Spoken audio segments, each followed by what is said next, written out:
Tarsali market પાસે આવેલા દિવાળીપુરાનું અંદર ગણપતિ પંડાળ ઉપર અસામાજિક તત્વો દ્વારા કાકરાચાળો કરવામાં આવેલ હતા।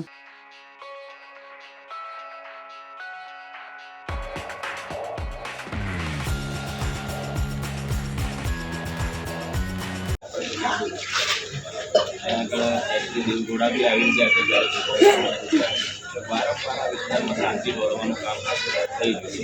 અમારી આપણે નમ્ર અપીલ વિનંતી છે કે અત્યારે તાત્કાલિક આ લોકોને કોઈ લોકો છે એમને કાઢીને તાત્કાલિક એમને તાંતિયાતોડ સર્વિસ કરી છે। આપ પણ એવો રિપોર્ટ બનાવો કે આખું કબ્રસ્તાન પર બધાઈ ગયું છે। કબ્રસ્તાનમાં સરકારમાં રિપોર્ટ કરો કે આખા શહેરમાં અને આખા ગુજરાતમાં જ્યારે બધું ચાલે છે આવું તો આના પર વહેલી તકે કરે।